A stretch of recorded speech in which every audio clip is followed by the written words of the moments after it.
Un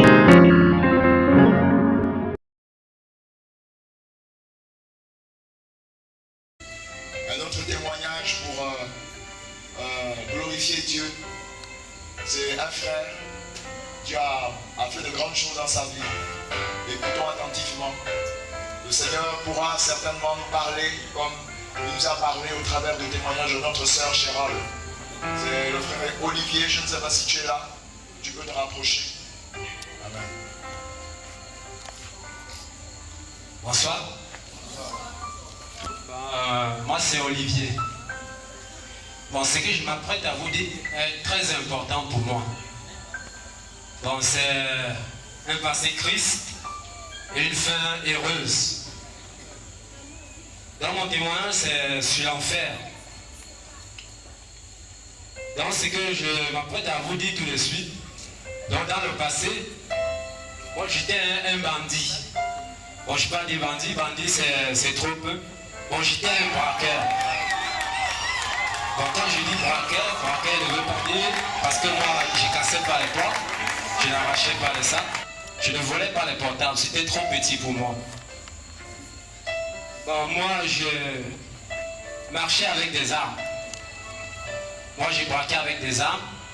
On avait un groupe. Nous on braquait les stations, des pharmacies, des églises comme ça, on aimait des endroits comme ça où il y a beaucoup de monde. Donc quand on arrivait dans un endroit comme ça, il fallait qu'on mette tout le monde à genoux, tout le monde au sol. Et on prenait tout ce qui les appartenait. Bon, quand je suis allé en prison, j'ai fait 2 ans de prison. J'ai fait 2 ans de prison, nous sommes allés en prison à 4. Moi et mes 3 autres complices. Bon, un était décédé en prison. Nous sommes restés 3. Bon, moi étant en prison, bon, moi j'ai fréquenté une église, j'étais choriste. Vraiment les frères, quand je vous raconte ça, vraiment. Étant en prison, je suis tombé gravement malade. Étant dans ma cellule, le Seigneur m'a dit un jour, Olivier, toi, comme tu es entré en prison en juin, moi je vais te faire sortir en juin. Oh, j'ai dit, ça c'est quelle voix ça? Le lendemain matin, étant malade, je suis sorti, je me suis baladé dans toute la prison, j'ai commencé à chanter. Moi je sors en juin, moi je sors en juin. Tous les autres prisonniers me disaient, ah, le tribunal militaire, ah, le tribunal militaire c'est au moins 20 ans échauffement. Et quand on dit 20 ans échauffement, donc, c'est que tu vas passer 20 ans avant qu'on t'appelle pour t'attendre. Tu peux faire 10 ans, 20 ans avant qu'on t'appelle, même pas pour signer le mandat de dépôt. Donc tu as d'abord, tu travailles à la prison pour rien. C'est après 10 ans qu'on t'appelle pour venir te faire signer le mandat de dépôt. On me dit sur le tribunal militaire, c'est les armes, on vous a arrêté avec des armes, avec beaucoup de scellés. Donc c'est au moins 20 ans. Il dit, moi c'est en juin, le Seigneur m'a dit, en juin je sors. On dit, comme c'est en juin que tu sors, on va voir. À la grande surprise, un jour, bon, comme c'était un colonel, bah, c'était le tribunal militaire, c'est 100 de militaires qui jugent là-bas. Le colonel qui était notre juge d'instruction, un magistrat, il m'appelle seul dans son bureau.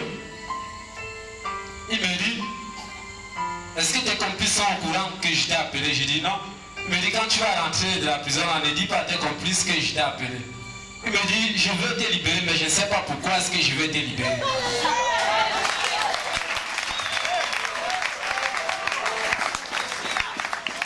Il me dit encore, frère, quand je te regarde, je ne sais pas pourquoi est-ce que je t'ai appelé, mais tu dois sortir.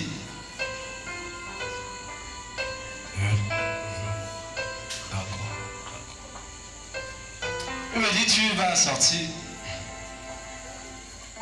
Bon, tout ce que je suis en train de vous dire, ce n'est pas ici au Gabon que j'ai fait la prison. Moi, j'ai fait la prison à Yaoundé, au Cameroun, à la prison centrale de Konengi. Oh. Le colonel me dit, tu vas sortir. Aujourd'hui même, tu vas sortir. Et il a signé, il a appelé les gardiens de prison, il a signé un papier, il a dit celui-ci, à partir d'aujourd'hui, il n'est plus de vôtre. Quand j'arrive, il m'a dit, quand tu arrives en prison, ne dis pas à tes complices que tu es libéré. Sinon, par jalousie, on pourra te tuer. Dès que j'arrive en prison le lendemain, on m'appelle, on dit sortant, on m'appelle. En première position, parce qu'on appelle le sortant, on disait tribunal civil, correctionnel, ceci, tribunal militaire. Et quand on criait tribunal militaire, c'est toute la prison qui criait oh! Parce qu'on savait que c'était les armes. On m'appelle sortant. Toute la prison était étonnée. Sortant. Mais je vous dis vrai, quand je suis sorti, parce que le Seigneur m'a vraiment fait sortir. Parce qu'en prison, moi je lui disais que s'il me fait sortir d'ici, moi je veux le servir éternellement. Et il m'a fait sortir. Et arrivé dehors, bon, j'ai dit, moi, c'est en prison que le Seigneur m'a fait sortir. Comme je suis allé dehors, moi, il continue, je m'en fous du Seigneur. J'ai continué le même business. J'ai continué avec des armes, dans le viol, dans le braquage. Après, un jour, j'étais dans ma chambre.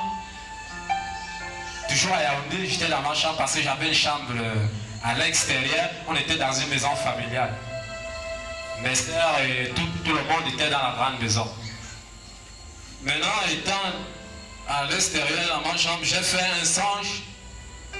Un songe où je suis couché. Tellement fort que j'étais, mais j'avais fui ma chambre. Est-ce que vous savez pourquoi j'avais fui ma chambre? Non. Le Seigneur m'appelle en songe. Il me dit, Olivier. Je réponds, me voici. Il me dit, Olivier, lève-toi, je vais te montrer quelque chose. Dans le songe, je vois bien, j'étais couché, mais je vois une main qui me soulève comme ça, qui m'amène. Donc je montais. J'entendais bien la voix. Et la main me saisissait bien, la main, j'ai touché la main comme ça. Mais là, j'étais toujours dans le braquage fort. Et là, le Seigneur maintenant m'amène dans un endroit. Ça, c'était mon ancien quartier à Yaoundé. C'était un bidonville, c'était vraiment un quartier bizarre. Il y avait beaucoup de bandits. Il me dit, tu connais cet endroit? J'ai dit, moi, je connais cet endroit, c'est mon quartier. Il me dit, tu veux rester ici? J'ai dit que non, ici, là, je ne vais pas rester ici. Après une seconde, tac, l'endroit a changé, l'endroit s'est transformé en or partout. Même le sol où je marchais là, c'était l'or. Les arbres, l'or partout. Il me dit, tu veux rester ici? J'ai dit, toi-même. Quand tu vois un emploi, tu vas refuser pourquoi? Moi, je vais rester. J'ai dit, moi, je veux rester là. Il me demande, tu veux vraiment rester? J'ai dit, moi, je veux rester ici. Il me dit, comme tu veux rester, reste. Une seule seconde encore, l'endroit a changé, c'est devenu bizarre, noir, les ténèbres partout. Donc partout était devenu laid, bizarre. Il me dit, tu vas encore rester? Il dit, non, ici, non, moi je ne vais pas rester ici. Il me dit, alors je vais te montrer un autre endroit. L'endroit où il m'a encore amené, c'était 10 fois plus beau que le premier, que l'or là. Il me dit, tu veux rester ici? J'ai dit, ici alors, entre le premier endroit que tu m'as montré et celui-ci, moi je préfère ici. Je meurs ici. Il me dit, tu meurs là? J'ai dit, moi je meurs ici. Il me dit, comme tu veux mourir ici, meurs là. Une seconde encore, l'endroit a changé, l'endroit est devenu le feu partout. Dans le sol là, partout c'était le feu. Les arbres ici, c'était le feu partout. Dans le feu brûlait partout. Le feu me brûlait. Donc partout où j'étais, le feu me brûlait. Je m'en vais me cacher sur un arbre comme ça. Le feu là se transforme en feu. Je m'en vais entrer dans une belle maison là. Le toit, la toiture, tout se transforme en feu. Donc il n'y avait pas un endroit où je pouvais me cacher. J'ai commencé à crier, à pleurer. Oh Seigneur, pardon, enlève-moi si je ne veux pas rester. Non, tu m'as dit tu veux rester. Non, je ne peux pas rester, enlève-moi en pleurant. Je me suis déshabillé, j'en ai vu parce que le feu chauffait partout. Le feu chauffait, il n'y avait pas un endroit où tu pouvais te cacher. Le Seigneur m'a laissé, j'ai brûlé la bien. Tellement que je pleurais, je le suppliais qu'il m'enlève, je ne peux pas rester. Donc comme si j'étais dans un creux et que l'huile était en haut. La même main qui m'a levé sur le lit, c'est la même main qui est passée dans le trou et m'a soulevé comme ça. Dès qu'il m'a soulevé, je suis sorti. Le mot qu'il m'a dit, Olivier, ça, c'est la plus petite partie de l'enfer que je t'ai montré.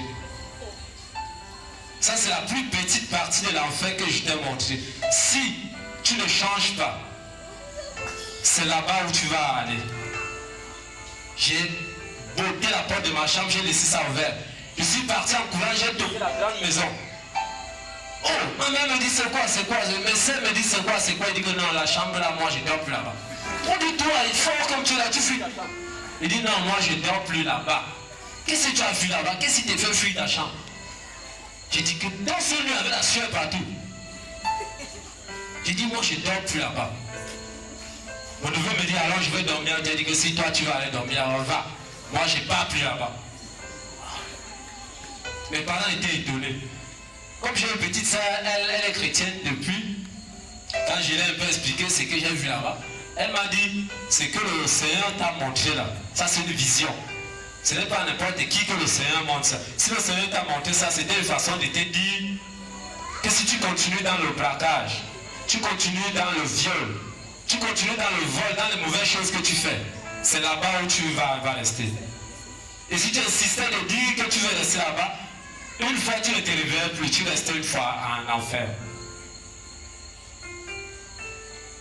Donc j'ai fui ma chambre ferme. Donc ce que je m'apprêtais à dire vraiment, aujourd'hui, j'ai tout abandonné. J'ai tout abandonné aujourd'hui. J'ai choisi marcher avec Jésus. J'ai choisi marcher avec Jésus. J'ai abandonné le vol, j'ai abandonné la cigarette, j'ai abandonné le chanvre indien, j'ai abandonné les armes, j'ai abandonné tous les mauvais amis. Aujourd'hui, je suis libre. Je vis sans petit ami, je vis sans cigarette, je vis sans chanvre indien.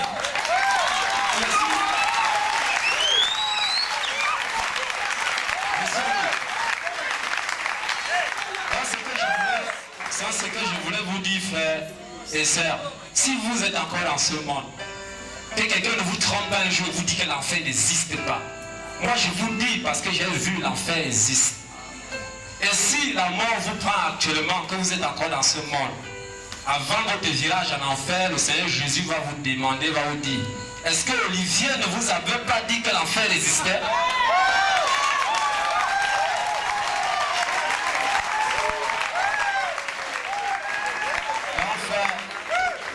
Moi, j'ai eu à mettre à genoux de nombreuses personnes pour prendre leur argent. Donc je dis frère, moi je me mets à genoux devant Jésus. Je me mets à genoux devant Jésus.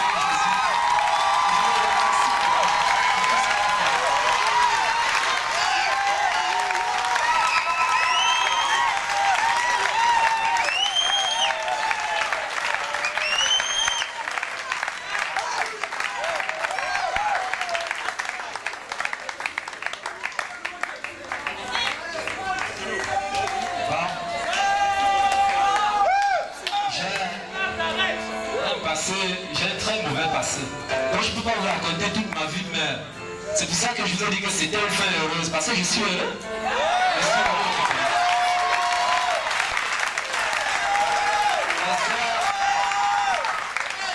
Mes soeurs, ma mère, toutes mes soeurs, tout le monde est content de moi aujourd'hui. Parce que dans la famille, je suis le seul garçon. J'ai 5 soeurs. Et je suis le seul garçon. Toutes mes soeurs, je ne pouvais pas aller dans la maison de l'une de mes soeurs, je m'étais, on dit, oh, le bandit là. Maintenant, toutes mes soeurs, tout le monde est fier de moi. Tout le monde est fier de moi. Mes amis, maintenant, j'ai choisi. Mes amis, maintenant, sont des chrétiens. Sont des chrétiens.